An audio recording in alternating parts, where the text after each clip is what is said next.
"You should not have come here," the guard said, and he did not look at her when he said it. That was the first thing Serafina Voss noticed as she stepped through the iron gates of Drakkar Keep, the seat of the most powerful Alpha King to have ruled the northern territories in 3 centuries. The guard's eyes slid away from her face the moment they found it, the way eyes always did when they encountered something they could not quite categorize, something that unsettled the neat filing systems. People used to organize their world. She was not beautiful in the way that made men confident. She was beautiful the way a storm was beautiful, and most people preferred to admire storms from a great distance. "I was sent," she said, and her voice came out quieter than she intended. Not because she was afraid, though she was, but because the cold here was different from the cold she had grown up with. It reached inside her chest and pressed against something ancient and sleeping, and she did not want to disturb it. The guard finally looked at her then, a quick assessing glance, and what she saw in his expression was the thing she had seen all her life in the faces of strangers who learned what she carried inside her. Not fear exactly. Something older than fear. Reverence edged with revulsion. The same look people gave sacred things they would rather not be responsible for. Her name was Serafina Voss, and she was 23 years old, and she was being discarded. She understood this, as clearly as she understood anything. Her father, Alpha Gregor Voss of the Northern Reaches, had spent 23 years building walls around the problem she represented, and now those walls had crumbled because the problem had grown too large to contain. 2 months ago, in front of 40 members of their pack gathered for the autumn equinox ceremony, her wolf had refused to submit to him. Not attacked, not threatened. Simply refused. Stood in the circle of firelight with her enormous white. Head raised and her pale eyes fixed on Gregor Voss with an expression that every wolf in the clearing had recognized as something between pity and dismissal, the way a queen might look at a man who had wandered into her throne room and sat in her chair without understanding what he had done. The humiliation had been complete and public and utterly unrepairable. So now she was here, 300 miles from everything she had ever known, delivered to the court of Alpha King Kalen Drakkar, with a letter of introduction that she was quite certain, based on everything she knew about her father, contained language very carefully designed to make her disposal seem like a gift. She had read the letter. Of course she had. She had very few advantages in this world, and the ability to pick a lock was one of them. What the letter actually said, beneath the layers of diplomatic courtesy her father's scribe had applied like thick paint over rot, was this: "Here is a problem I cannot manage and do not want, and I am giving her to you because you are the only person in the world more powerful than she is, and I am hoping very much that you will solve her for me." The word solve had not appeared in the letter. The sentiment had been unmistakable nonetheless. Serafina had read it twice, folded it carefully back along its original creases, and replaced the wax seal using a technique she had learned at the age of 11 from the pack's former spy master, who had not known he was teaching her at the time. Then she had climbed into the carriage her father had sent for her and watched the northern reaches disappear through the small cold window. And she had promised herself 2 things. First, that she would not cry. Second, that whatever happened in the court of Kalen Drakkar, she would not allow herself to be solved. If you are enjoying this story, do not forget to leave a like and subscribe to the channel for more emotional stories like this one. The keep was older than any structure she had ever seen. The northern reaches had buildings that had stood for 2 centuries, and they were considered ancient by the people who lived in them. But Drakkar Keep had the particular quality of stones that had been present for so long they had stopped being architecture and had become something more like geology, formations that had simply always existed and would continue to exist long after the people who moved through them had turned to dust.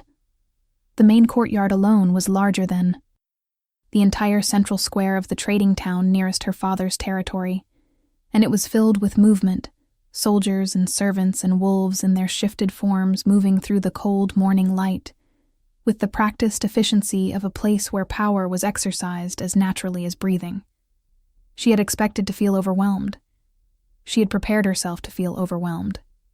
What she had not prepared herself for was the way the keep made her feel calm, a deep resonant stillness that settled over her like a second skin the moment she crossed through the outer gate, as though some part of her that had been vibrating at the wrong frequency her entire life had suddenly found its correct pitch. She did not have time to examine this feeling before a woman appeared from the main entrance to the keep and walked toward her with the brisk, purposeful stride of someone who had a great many things to accomplish and considered unnecessary conversation an obstacle to those accomplishments. The woman was perhaps 40, with silver-threaded dark hair pulled back severely from a face that might have been beautiful once and had since refined itself into something more useful, all sharp angles and watchful eyes. She wore the gray and silver of Drakhar's household staff, but she wore it the way generals wore their uniforms, as evidence of authority rather than service. "Serafina Voss," she said, and it was not a question. "I am Mira. I manage the Alpha King's household. You will follow me." There was a pause, precisely long enough to be pointed.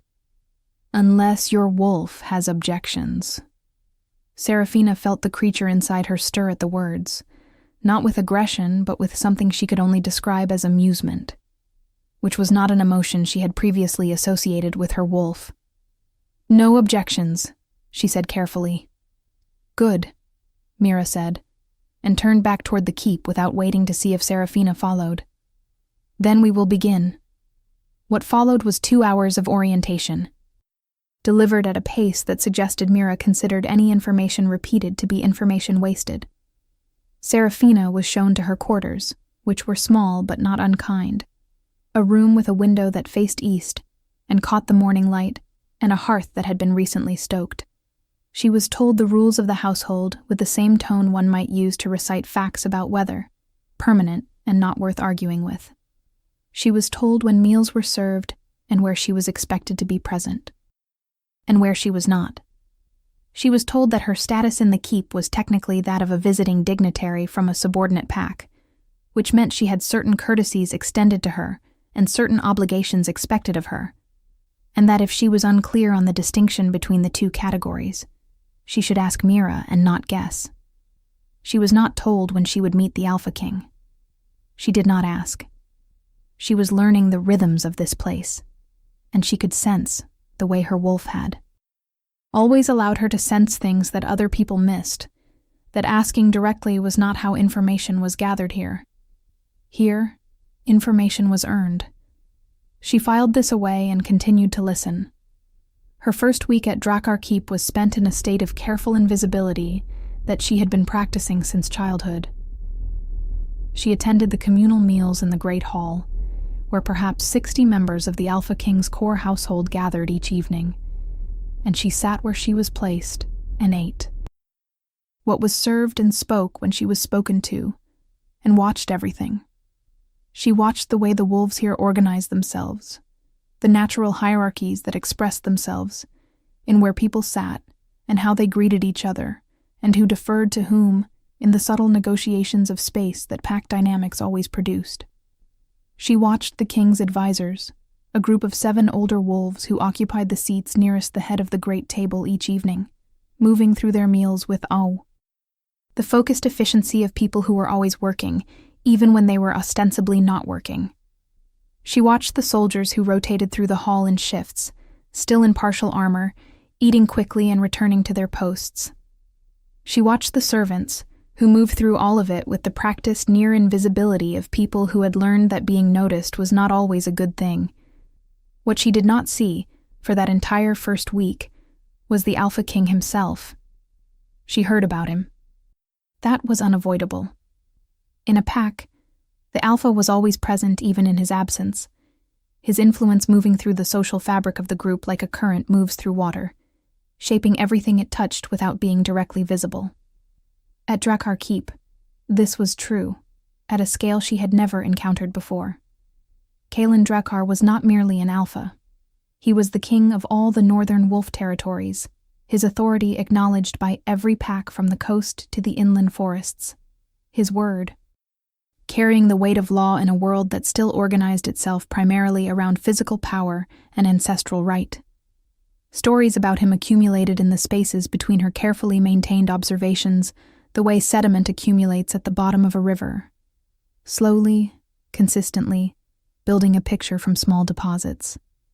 He had taken control of the territory at 22, when his father died of a challenger's bite that had been infected and gone untreated too long.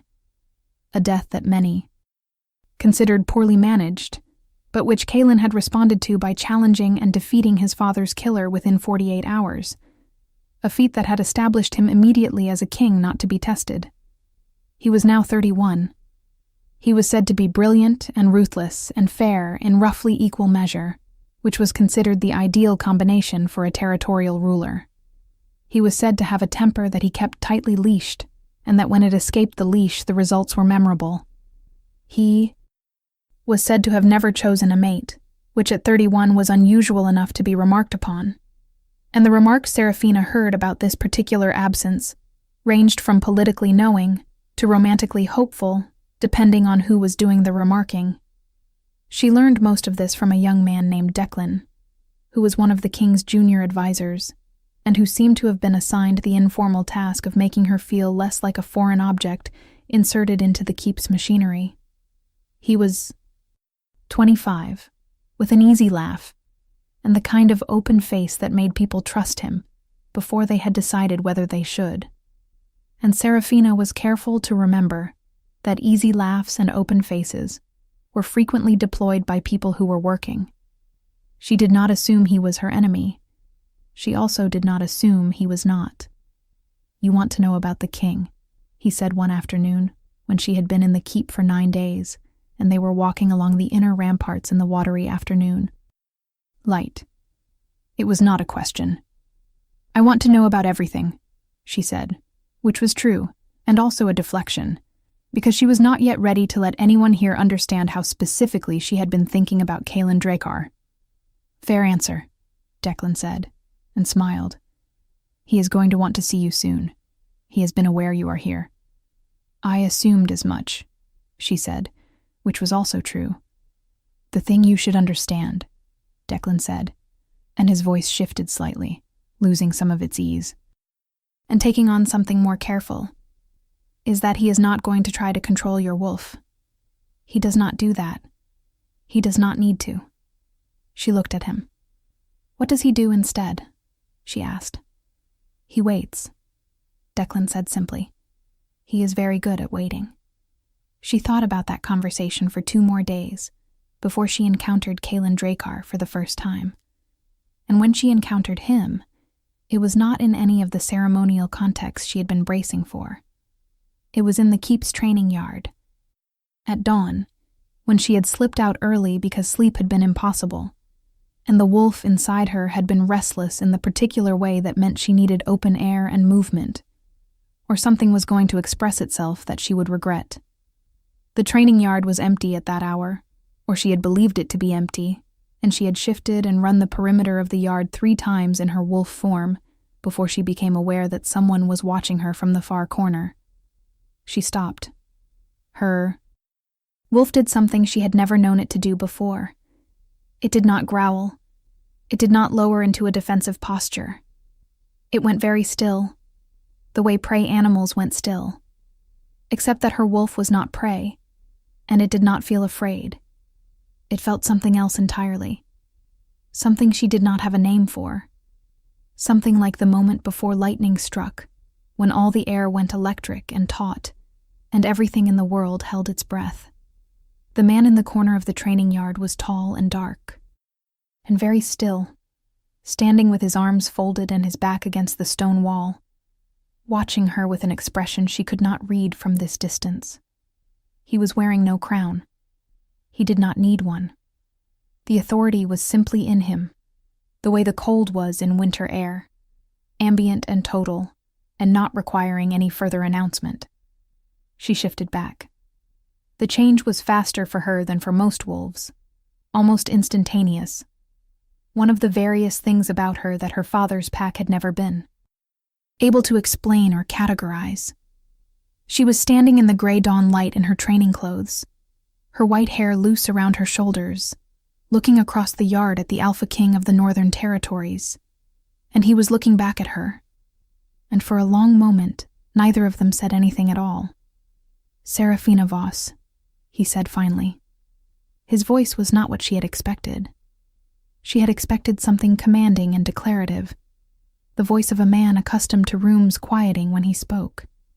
His voice was quieter than that, carefully controlled, as though he had learned long ago to conserve his authority rather than spend it freely.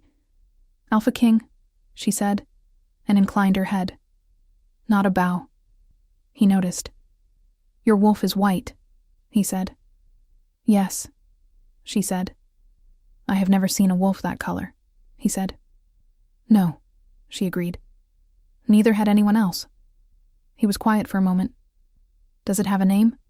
he asked, and the question was so unexpected, so unlike anything she had prepared herself for, that she felt something shift behind her sternum, a small, dangerous loosening of the tightly held composure she had been maintaining for 9 days.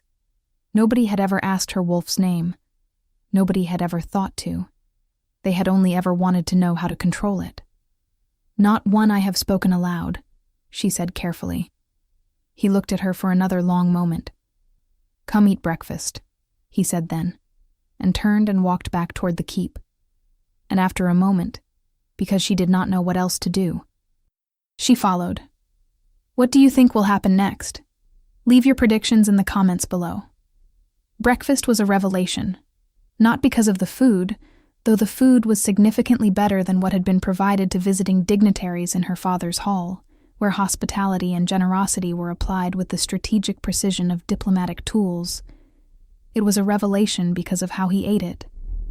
He sat at a table in a small room off the main kitchens that she would learn was where he took most of his informal meals, and he ate with efficiency and without ceremony, and he asked her questions. Not the questions she had been bracing for, the careful diplomatic inquiries about her father's territory, and the health of the Northern Reaches pack, and what specific expertise she had been sent to contribute to the king's court. He asked her what she had noticed in her first 9 days. She looked at him across the small table, and calculated how honest to be. And her wolf, which had been attending this conversation with the focused interest of an animal that knew something important was happening, pushed her toward a decision she was not certain she was ready to make. "Your advisors are afraid of something," she said. "Not of you. They respect you genuinely. But there is something they are not telling you, and it has been building for at least several months, based on how they carry it." He was quiet for a moment. "What makes you think they are not telling me?" he said. "Because you are watching them the same way I am," she said. "And you would not need to watch them if you already knew." He looked at her for a long moment after that, and what she saw in his expression was not displeasure. It was something that functioned, if she had to name it, as relief. "Your father's letter described you as difficult," he said. "My father's letter was designed to make you solve me," she said. And she watched his expression very carefully when she said it, looking for the confirmation that this was indeed what had been intended, that she was not merely being paranoid. What she saw was not confirmation exactly. It was acknowledgement. The small, precise nod of a man who had already known what he was being handed and had made decisions about it that he was not yet ready to share. "Tell me what your wolf refused to do," he said. "It refused to submit," she said, "to my father, to any alpha. It has always refused." "Why?" he asked. She met his eyes. They were darker than she had expected from a man with his coloring, very nearly black, and they were looking at her with a quality of attention she was not accustomed to, the kind of attention that suggested he was actually listening rather than waiting for information he could use. "I do not know," she said, which was true. "But I think," she added, which was the part that was less certain, "that it is not defiance. It is recognition. It does not submit because it is waiting for something it has not yet." Found. He was quiet for a long time after that. And has it found it? He asked. Her wolf surged inside her, warm and insistent. I do not know yet, she said. It was almost the truth. The thing about Kaelin Drakkar she was learning was that he moved through the world with the patience of someone who had internalized a very long view of time. He did not push. He did not position. He waited, as Declan had told her, with the calm of a man who understood that most things eventually became clear. If you gave them sufficient space, over the weeks that followed their first meeting, she found herself encountering him in the way you encountered weather, regularly and without formal arrangement, in the corridors and the training yard and the library that occupied the entire north tower of the keep, and that she had discovered on her third day, and had been spending a significant portion of her time in since. He would find her there sometimes, in the evening, sitting with a book about the historical politics of the Wolf Territories, and he would sit across from her with his own documents, and they would be quiet together in the particular quality of quiet that she was beginning to understand was one of his languages. He was a man who used silence the way other people used words, deliberately and precisely, and she was developing the ability to read it, which felt like learning a new alphabet. Some silences were simply comfortable, the absence of unnecessary noise. Some were thoughtful, the space between one idea and the next. Some, increasingly, were the kind that had texture and heat, that occupied the air between two people like a third presence in the room, that made her very aware of the precise distance between her chair and his. She was also learning about Lady Isolde Vera. This was unavoidable. Lady Isolde occupied a particular position in the court of Drakkar Keep that could not be called official and could not be ignored. The position of the person. Everyone understood to be the primary candidate for a role that had not yet been offered. She was 28, the eldest daughter of one of the most powerful alpha families in the Southern Territories, her mother the alpha of her own pack, and her father the head of the King's Trade Council, which meant that Isolde herself represented a confluence of political advantages that any strategic marriage negotiator would have noticed from across a very large room. She was also extraordinarily beautiful, the kind of beautiful that looked curated, every element of her appearance deployed to maximum effect. Dark hair and pale skin, and enormous gray eyes, and a figure she moved through the world with the confidence of someone who had always understood its power. She was intelligent, clearly, and politically sophisticated, and she was kind to Seraphina in the specific way of someone who had assessed a situation and determined that kindness was the correct weapon. You must find it strange. Here, Isolde said to her one morning, appearing beside her in the corridor that led from the great hall to the east wing with the smooth inevitability of someone who had arranged the encounter. After the northern reaches, Drakkar is so very different. Very different, Seraphina agreed pleasantly. I find the differences interesting. Isolde smiled. It was a beautiful smile, practiced to the point of reflex. You are adaptable, she said. Alpha Voss's letter suggested you would be. Seraphina felt the surface of the words and understood what was underneath them. Isolde knew what the letter had said. Of course she did. She was exactly the kind of person who made sure to know things like that. My father is very observant, Seraphina said, which committed to nothing, and excused herself to attend a training session she had not actually scheduled, but invented on the spot, walking away down the corridor with the measured pace of someone who had not just been threatened and was not alarmed. She was alarmed. Not by Isolde herself, whose intelligence she respected, and whose political position she understood. She was alarmed by the particular combination of what she was beginning to feel about Kaelin Drakkar, and what she was beginning to understand about the political reality in which those feelings existed. Because the mate bond, when it was real, when it was the true bond, and not the pale approximation that sometimes manifested between compatible wolves who chose each other for reasons of affection or practicality, could not be managed or negotiated. It simply was. And she was beginning to understand, with a clarity that was both exhilarating and terrifying, that what she had been feeling since the moment she saw Kaelin Drakkar watching her from across the training yard at dawn was not admiration or attraction or the complicated feelings that arose naturally between two powerful wolves in close proximity. It was recognition. The same recognition her wolf had been practicing for 23 years in its refusal to submit to anything that was not the right thing, now confronted with a thing that was. She did not tell him. She was not ready to tell him. She did not know if he felt the same thing. And the uncertainty was its own kind of terror. Because if she was wrong, if this was one-sided, if the recognition was hers alone, and he saw her as an interesting problem his court had been handed rather than as the person the old stories described as a mate's equal half, then the exposure of saying it aloud would be a wound she was not certain she could recover from. She was also aware, with the tactical clarity she had developed in 23 years of managing a wolf that everyone around her considered a liability, that this was not only her decision to make. If the bond was real, it would eventually make itself known, regardless of what either of them chose to do about it. The question was whether they would acknowledge it before. Circumstances forced the acknowledgement. The circumstances arrived in the form of the blood moon ritual, and they arrived faster than she had expected. The announcement came at the end of a council meeting she had not been invited to attend, but whose aftermath she witnessed in the controlled efficiency of the keep's response, the sudden increased activity among the household staff, the arrival of messengers from several of the subordinate pack territories, the appearance of Mira in the corridor.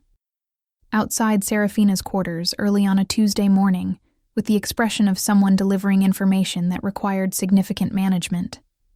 The blood moon ritual, Mira said without preamble.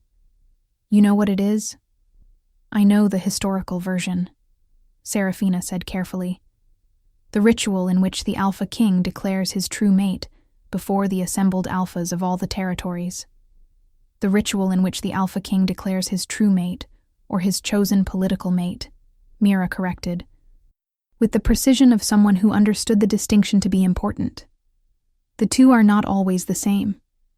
In the case of this particular ritual, which has not been held in 40 years, because the previous two kings died before reaching the ceremonially appropriate age, the declaration must be made under the light of the blood moon itself, which amplifies the honesty required.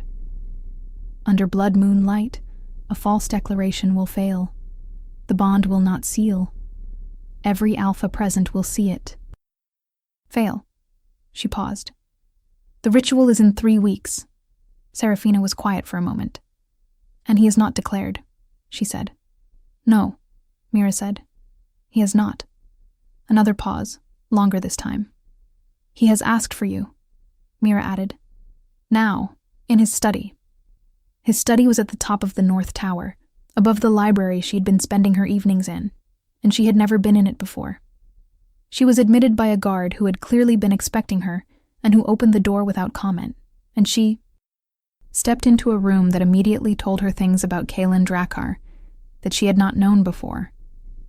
It was large and ordered with the fierce precision of someone who used order as a coping mechanism. Every document in its place, every book aligned, the single window looking north toward the territories that bore his name, and he was standing at that window when she entered, looking out, and he did not turn immediately when she came in. She understood that he needed a moment, and she gave it. To him, standing inside the door and looking at his back, and trying to hold herself very still because her wolf was pressing against the inside of her skin with an urgency that was becoming difficult to manage. I need to tell you something, he said finally, still facing the window. All right, she said. He turned then. His face was not performing anything. He looked, for the first time since she had known him, exactly as uncertain as she felt. I have known since the first morning in the training yard, he said. What the bond is, what it means.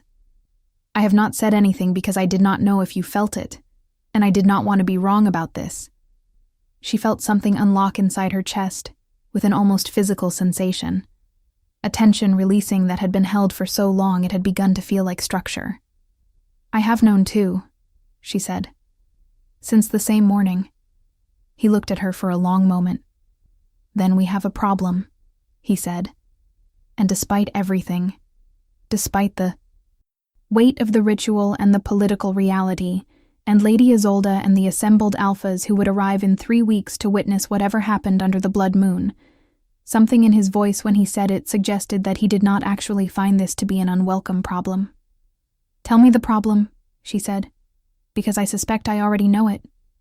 The alphas will not accept an unbonded mate declaration, he said. If I declare under the blood moon and the bond is not sealed, it fails. Publicly. And a bond seals only when both wolves acknowledge it. He paused. Your wolf does not submit, he said. Not to anything. Not to anything that did not deserve it, she said quietly. If you want to see how this story ends, make sure you are subscribed with notifications on. The silence that followed was long and textured, and full of everything they had been not saying to each other for 6 weeks. Serafina was aware of him the way she was always aware of him now, his presence in the room a distinct weight, the particular warmth and scent and aliveness of him that her wolf tracked with an accuracy she was still learning to live inside. Your wolf refused my father, he said. It was not a question, but she heard the question in it. My wolf refuses anyone who does not understand what it is, she said carefully. And what is it? He asked. She had never said it aloud. She had known it, in the way she had known many things without being able to explain the knowing, since she was perhaps 12 years old and had spent an entire night in the forest after a failed submission ceremony, lying on the cold ground with the enormous white wolf lying beside her, and looking at the stars and feeling, for the first time in her life, that she was exactly where and what she was supposed to be. But saying it aloud was different. Saying it aloud made it real in a way that was permanent and irreversible. And she was still 23 years old, and she had spent 23 years being the problem her father did not know how to solve, and she was standing in the study of the Alpha King of the Northern Territories, with 3 weeks until a ritual that would determine the political future of every wolf in the territories, and her wolf was pressing against the inside of her skin, with the insistence of something that was done waiting, and so she said it. It is ancient, she said. Older than this pack. Older than this territory. It carries a bloodline that was old when the first Drakkar came to power. She paused. My mother was not a pack wolf, she said. She was a wild wolf, the kind from the stories, the kind that do not have packs, and do not have alphas, and do not submit to anything that is not the moon itself. She watched his face as she said it. My father did not know, or he knew and chose not to examine what it meant. But my wolf has always known what it is, and it has spent 23 years waiting for someone who knew it too. He crossed the room. She did not move. He stopped close enough that she could feel the warmth radiating from him, and she looked up at him, and his expression had a quality she had not seen in it before, an openness that was not vulnerability, but was something adjacent to it, the face of a man who had lowered a guard he rarely lowered. I know what you are, he said, and his voice was very quiet. I knew it the morning in the yard, when you shifted back and looked at me and your wolf did not growl. Do you know what that means? That a wild wolf does not growl at you? It means you are not a threat, she said. No, he said. It means I am recognized. He raised his hand, and she stayed very still as he touched her jaw, just the tips of his fingers, the lightest possible contact, and the effect of it moved through her like lightning through a copper wire, her wolf surging forward with a warmth and certainty that she felt as a kind of completion, the sensation of a circuit that had been incomplete. Suddenly closing. Say its name, he said. What? She breathed. Your wolf, he said. Say its name, not to anyone else, to me. Because you said you have a name you have not spoken aloud. She looked at him for a long moment. Saying a true name was not a small thing. Saying a true name to someone was an act of trust, that in the old traditions was understood to be irrevocable, a gift that could not be taken back, a key that once given could not be unmade. She was aware of all of this. She said, "It anyway." She said it softly, almost a whisper, the old word in the old language that her wolf had given her years ago in a quiet forest under winter stars, the name that meant something like, "She who remembers the first fire." And when she finished saying it, Kaelin Drakar's eyes changed, a shift in their darkness that was not quite human, the wolf in him surfacing for a moment to look at her directly. And what she felt from him in that moment was not dominance or possession, but recognition. The same recognition she had been waiting her entire life for someone to offer her. "Seraphina," he said, and the way he said it was different from how anyone had ever said her name, as though he meant not just the name she had been given but everything it contained. All of her, the difficult parts and the frightening parts, and the parts she had never been able to explain to anyone.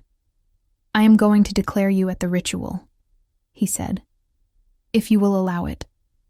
The phrasing undid something in her. She had been brought here to be disposed of, delivered as a problem to be managed, and he was asking her permission. "The Alphas will not like it," she said, finding her voice. "No," he agreed. "Lady Isolde will be furious," she said. "Yes," he agreed. "My wolf has never sealed a bond," she said. "I do not know if it will." He looked at her steadily. "I do," he said. She took a breath. "Then yes," she said, "I allow it." And her wolf, for the first time in 23 years, went completely quiet inside her, not the restless, vibrating silence of something that was waiting, but the deep, still silence of something that had arrived. The 3 weeks that preceded the blood moon ritual were the most complicated of her life. She had anticipated hostility from the court, and she received it, delivered through the channels available to sophisticated people who operated in an environment where direct confrontation was considered poor form, the social exclusions and pointed courtesies and the particular quality of conversation that communicated, without ever directly saying, that she was perceived as an interloper who had done something inadmissible by being chosen. Lady Isolde handled the development with a grace that Seraphina genuinely admired, even while she recognized it as a campaign. She did not rage or weep or create scenes. She recalibrated with the efficiency of someone who had prepared contingencies and activated them without fuss, redirecting her energy toward being visibly supportive of the ritual and visibly composed about its implications, which positioned her as the noble party in a way that was tactically sophisticated and probably quite painful underneath, because Seraphina had spent enough time watching Isolde to understand that beneath the political machinery, she was a person who had wanted this very specifically and had been working toward it for years. She felt complicated things about this that she did not have time to fully examine. What she did examine, in the evenings in the library that Kaelin increasingly shared with her, was the historical record of the blood moon ritual itself. She read everything available, which was considerable, the accounts of the 2 rituals that had been held in the previous century and the older fragmentary records of earlier ceremonies, and what she found both reassured and terrified her. The ritual itself was not complicated. The Alpha King stood in the ceremonial circle, which was drawn on the ground of the ritual clearing in the old symbols of the first packs, and declared his mate under the light of the blood moon, which rose only once every several decades in the particular confluence of lunar cycles that created it. If the bond was true, the moon would seal it, a physical sensation described in every account as unmistakable. If the bond was not true, nothing would happen, and the assembled alphas would witness the failure, and the political and social consequences of that failure were significant and permanent. What the historical records also made clear was that in every successful ritual, the mate's wolf had submitted to the alpha before the declaration. It was considered part of the ceremony, the physical expression of the bond's sealing. Her wolf had never submitted to anyone. She read this information in the library on a Wednesday evening 2 weeks before the ritual, and sat with it for a long time in the silence that gathered around her. And then Kaelin came in and sat across from her and looked at the book she had been reading, and the expression on his face told her that he already knew. "You have read the histories," she said. "I wrote a paper on this ritual when I was 17, he said, which was not quite an answer. "My wolf will not submit," she said. "I know," he said. "Every account of a successful ritual includes it," she said. He was quiet for a moment. "Every account of a successful ritual that was between two wolves of the same kind," he said. Carefully. She looked at him. "You have thought about this," she said. "I have thought about very little else for 6 weeks," he said. He leaned forward, and in the warm light of the library, his face was very intent. The original ritual texts, not the historical accounts of the ceremonies but the founding documents themselves, describe what is needed differently. They say the bond seals, when each wolf recognizes the other truly. Recognition can look different ways. Your wolf has already recognized mine. Mine recognized yours the morning in the yard." He paused. "I believe the ritual will seal," he said. "But I cannot promise you it will. I want to be clear about that. I cannot promise you." She looked at him for a long time. "I know," she said. "That is not why I said yes." His eyes warmed. Something subtle but unmistakable. "Why did you say yes?" he asked. She thought about it seriously. The real answer, rather than the diplomatic one. "Because my wolf has been waiting for something it recognized," she said, "and it found it. And I am not going to let the fact that the recognition is complicated talk me out of the thing that is finally right." The night before the ritual, Lady Isolde found her on the south terrace. Serafina had gone there because she could not sleep, and the cold air helped her think, and she had been standing at the stone railing looking at the territory spreading out below the keep, the forests and the frozen lakes and the distant mountains, all of it belonging to a man who had asked her permission before declaring her his mate. And she heard footsteps and turned, and found Isolde standing a few feet away looking at the same view. They stood in silence for a moment. "I am not going to try to stop it," Isolde said finally. Her voice was carefully neutral, the voice of someone maintaining composure through considerable effort. "I am not asking you to," Serafina said. "I know," Isolde said. Another pause. "You should know that I am not your enemy," Isolde said. "I wanted this. I worked toward it. I was prepared to be good at it. That is different from being your enemy." Serafina looked at her. She believed this. "I know," she said. Isolde looked at her for a long moment with the gray eyes that were beautiful and intelligent, and currently doing the careful work of managing something real. "Your wolf," Isolde said. "He says it is unlike anything he has encountered. He does not frighten easily, and it does not frighten him." "No," Serafina agreed. "What does that feel like?" Isolde asked, and for the first time the political surface of her dropped slightly, and what was underneath was simply a person asking a real question. Serafina thought about it honestly. "Like being known," she said. "Like finally being exactly what you are, and having that be the reason, rather than the problem." Isolde was quiet for a moment. "I hope it seals," she said finally, and turned and walked back inside, and Serafina stood in the cold, with her wolf very still inside her, and thought that she did too. The morning of the ritual, the assembled alphas began arriving at dawn. By mid-morning, 12 alpha leaders from across the territories had been received and accommodated in the keep's formal guest quarters, their wolves moving through the corridors with the careful awareness of powerful animals in unfamiliar territory, sizing up each other and the environment with the efficiency of predators who could afford to be polite, but were never actually relaxed. Serafina moved through this carefully, spending most of the morning in her room, and the hour before the ceremony in the small preparation room adjacent to the ritual clearing, where Mira came to help her dress and conducted this task with the focused efficiency she applied to everything, saying almost nothing except the practical necessities of buttons and posture and where to stand. "You are afraid," Mira said finally, not as a question, when Serafina was fully dressed and standing in the center of the room. "Yes," Serafina said. "Good," Mira said. "People who are not afraid of important things are dangerous." She paused. "He is afraid too," she added. "He would not want you to know that. But you should." Serafina felt something soften in the tight coil of her nerves. "Does it work?" she asked. "What Kaelin believes about the original texts. Does it work that way?" Mira looked at her for a long moment. "In my grandmother's time," she said, "there was a wild wolf bonded to a pack alpha, the old kind like yours. She did not submit in the ceremony." She paused. "They were bonded for 60 years, she said. Serafina took a breath. "Thank you," she said. Mira straightened an imaginary crease in Serafina's sleeve. "Do not thank me," she said.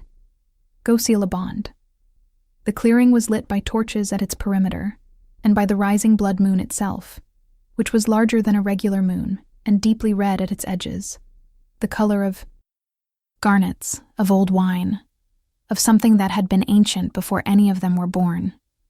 The assembled alphas stood in 2 arcs on either side of the ceremonial circle, 12 powerful wolves in formal dress, their faces composed into the careful neutrality of people who were watching something consequential and had opinions about it that they were holding in reserve.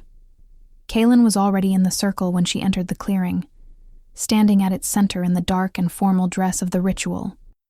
Tradition. And he looked at her when she appeared, and his expression was the unguarded one, the face he had shown her in his study, and she felt her wolf warm in response. She walked to the edge of the circle and stopped. The tradition was that she would enter the circle when invited. She waited.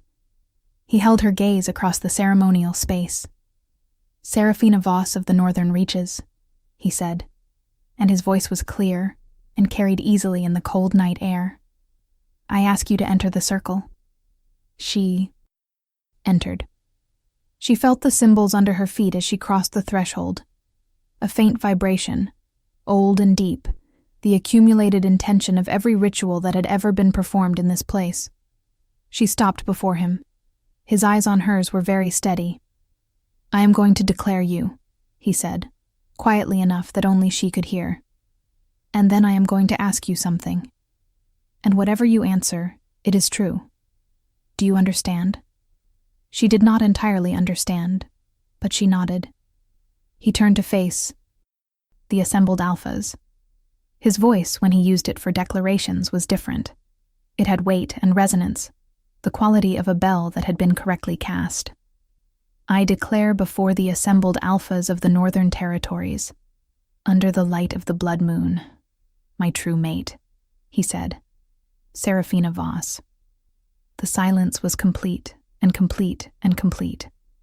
The blood moon hung above them all, and its light was very red. He turned back to her. The question he had said he would ask was not one she had anticipated. "Serafina," he said quietly, only for her. "What is my wolf's name?" She stopped breathing for a moment. He was asking her. He was giving her the same gift she had given him in the study, the true name, the irrevocable key, the thing that could not be unmade once offered. It meant he trusted her with it. It meant he was meeting her exactly where she was. She looked at his wolf behind his eyes, and she knew, the same way she had always known things her brain could not explain, the ancient knowledge her blood carried. She said it. The word was from the same old language as her wolf's name, and it meant something like, "the one who holds the North in his hands without closing his fist." She watched his face as she said it, and she saw the moment it landed, the same recognition she had felt in the study, his wolf surfacing behind his eyes to look at her directly. What happened next was beyond anything the historical accounts had prepared her for. Her wolf moved inside her. With a power and certainty she had never felt from it, Not explosive, but deep. The way rivers moved. The way tides moved. Inevitable and enormous and already in motion before you realized it had begun. It did not submit. It reached. It reached across the space between her wolf and his wolf, with the same motion that ancient things used when they recognized each other. Not surrender, but communion. Not yielding, but meeting. And she felt Kalen's wolf reach back. And in the space where those two recognitions met, the bond sealed. She felt it as heat and light, and the particular sensation of something that had always been slightly displaced, finally arriving at its correct location. Around them, in the clearing, the blood moon's red light shifted, deepened, poured down on the ceremonial circle with an intensity that was visible and unmistakable. The 12 assembled alphas witnessed it. Every wolf in the clearing felt it. The bond was sealed. If this story touched your heart, share it with someone who loves epic romance. Tell me in the comments, did you see this ending coming? What happened in the clearing after the bond sealed was not what she had expected, which was to say that what she had expected was controlled and formal, and what actually happened was that Kalen Drakkar looked at her with his wolf fully present behind his eyes and said quietly, "Are you all right?" And the question was so ordinary and so careful, and so entirely him that she laughed, which was not ceremonially appropriate, but was entirely genuine. And he smiled, which was the first time she had seen him smile without any management in it. And this was witnessed by 12 assembled alphas and the entire household of Drakkar Keep, and recorded in the official accounts of the ritual as an unusual but not unprecedented demonstration of mutual recognition. The 12 alpha leaders were required by tradition to formally acknowledge the declaration, which they did, in order of seniority, each. Approaching the circle's edge, to offer the words that had been used for this purpose for 3 centuries, words that essentially said, "We see what the moon has shown us, and we accept it." They said these words. Some of them said them more warmly than others. 2 of the younger alphas, from territories that had historically been allied with Isolde's family's political interests, said them with the precise tone of people who were complying, because the moon had made argument impossible, but who were filing reservations internally.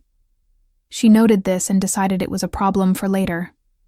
For now, in the cold clearing under the blood moon, what she felt was her wolf lying quiet and warm inside her, finally still in a way that was not resignation, but satisfaction, the deep, satisfied stillness of something that had completed what it came to do.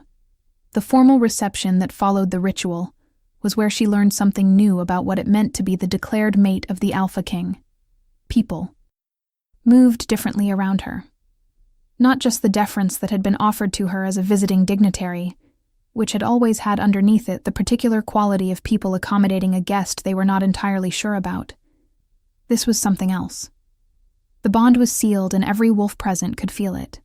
The connection between her and Kalen as a real and present thing. And this changed the arithmetic of how she was perceived in ways that were both practical and symbolic. She was not a problem that had been sent here, and that might be managed. She was the king's true mate, declared under the blood moon, sealed by the moon itself, and that was not a thing that could be argued with, or managed or politically negotiated around. She watched this reorientation happen in real time and felt, underneath the complexity of everything else she was holding, something that was simply relief. Not triumph. Not vindication. Relief at the straightforwardness of being finally and completely seen. Declan found her near the end of the reception and pressed a cup of warm wine into her hands and said, "I knew," with the expression of someone who had been hoping for this and was quietly delighted. "Did you?" she said. "Your wolf," he said. "The morning you arrived, the way it settled when you crossed the gate. I have never seen a wolf settle like that in an unfamiliar place. I thought, this one is home." She looked at him. "You did not say anything," she said.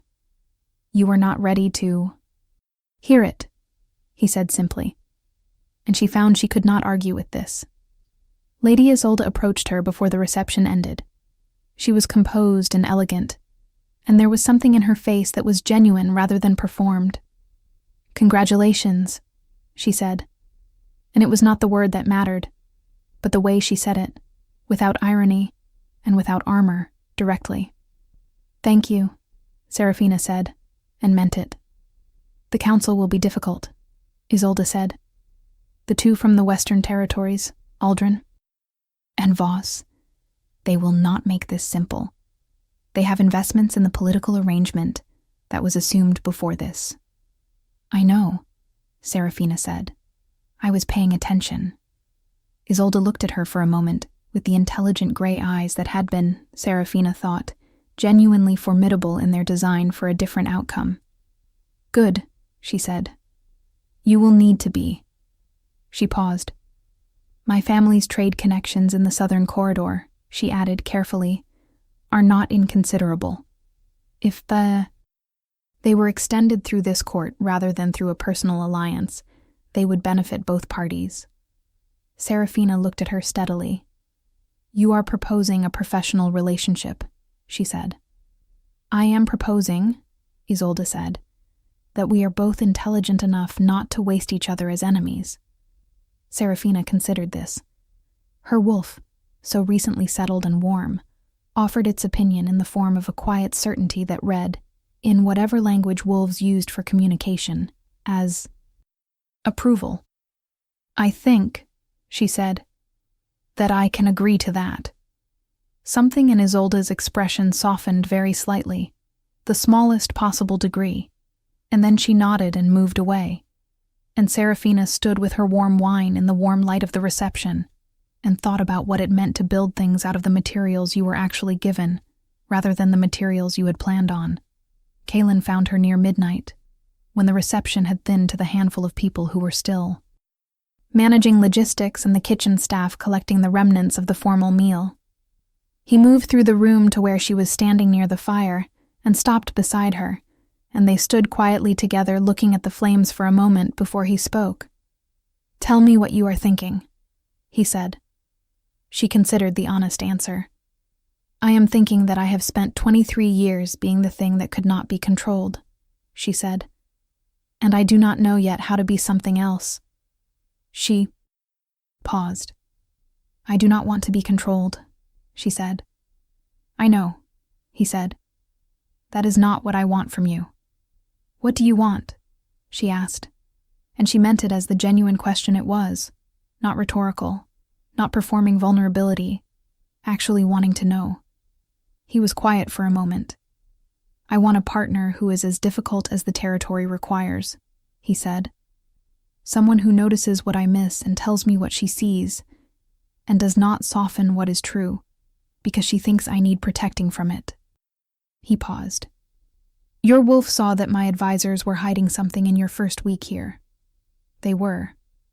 I have known for 3 months that there is a challenge being organized by 2 of the Eastern pack leaders who believe my territory is too large for one king, and that my failure to take a mate was evidence of political instability. That challenge is going to arrive, probably before the next full moon. And I need someone beside me who is not performing the role but actually doing it." She looked at him. "You knew about the challenge," she said. "Why did you not address it?"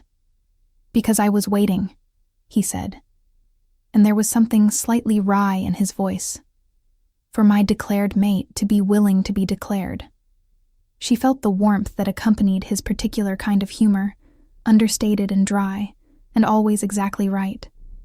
"I should tell you," she said, "that I read my father's letter before I delivered it. I know it was designed to have you dispose of me." "I know you read it," he said. The seal was very slightly off. She stared at him. "You knew," she said. "The entire time."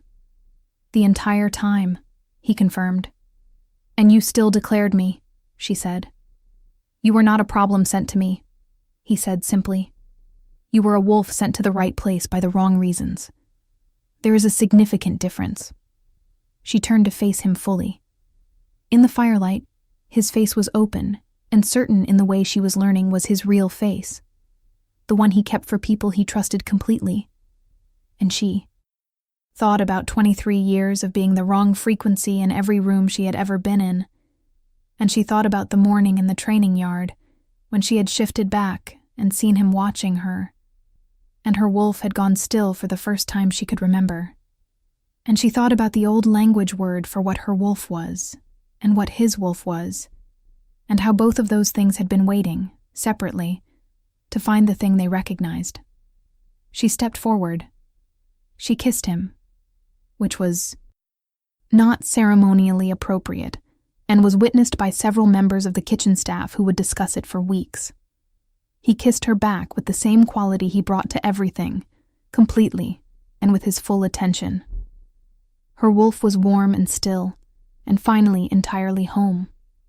In the days between the ritual and the challenge's arrival, she learned what it meant to live in the keep, not as a managed visitor, but as its future queen. The change was not dramatic. It was not announced. It happened. In the small, practical ways that real changes always happened. The guards addressing her differently. The household staff including her in the briefings that had previously been delivered only to Kalen and his advisors. The way the morning meetings about territory administration now had a second chair at the head table, and she was expected to occupy it. She found that she was good at this. Not the ceremonial parts, which she was still learning, the particular protocols of greeting, visiting, dignitaries, and managing the formal dynamics of pack meetings, but the substantive parts, the reading of documents, and the analysis of patterns, and the willingness to say what she saw, rather than what was comfortable to say. This she had been doing her entire life.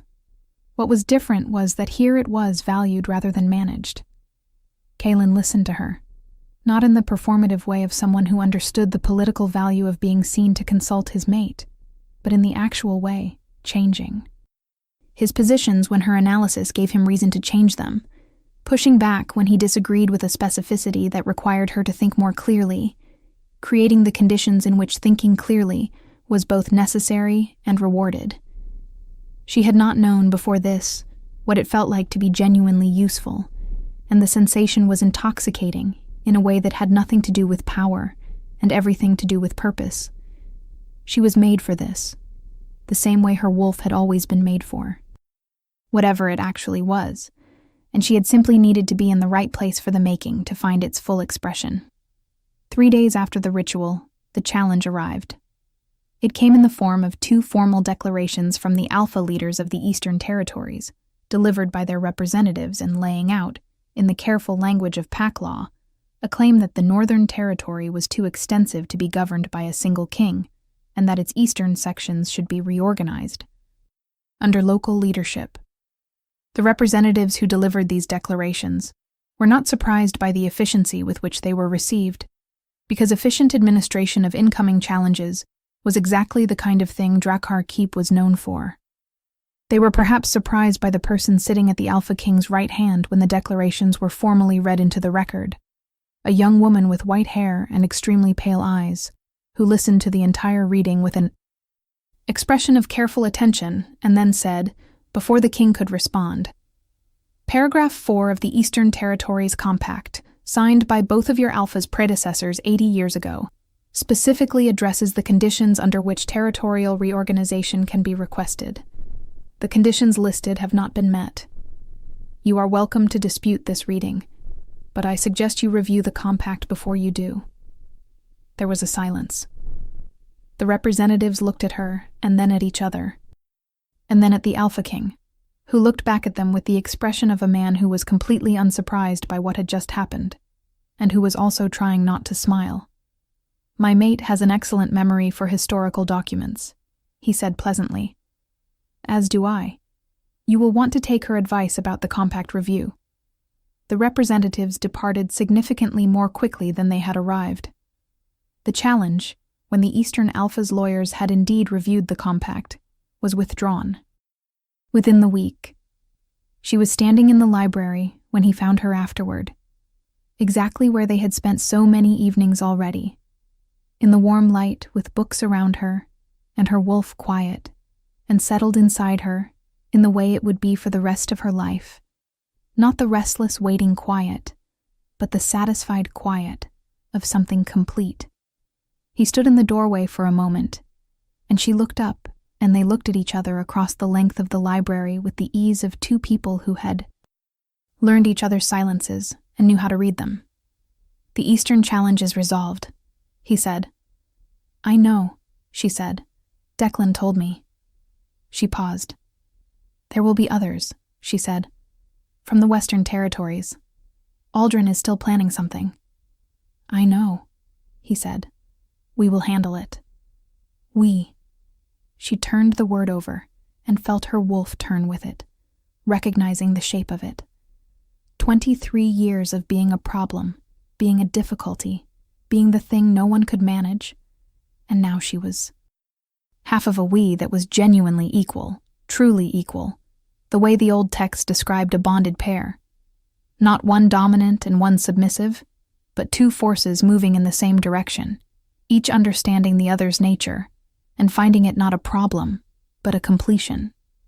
She stood and he crossed the library to her, and when he reached her, he raised his hand and tucked a strand of white hair behind her ear, with the particular gentleness he used when he thought she was working through something and needed careful handling, which she found both amusing and deeply right about him, that he knew when to be careful and when to push. "Tell me what you are thinking," he said. "That I have a name for this now," she said. He looked at her steadily, understanding that she did not mean her wolf's name. "What is it?" he asked. "Home," she said. And her wolf, ancient and wild, and finally arrived, lay down in the deep, warm certainty of that word and rested,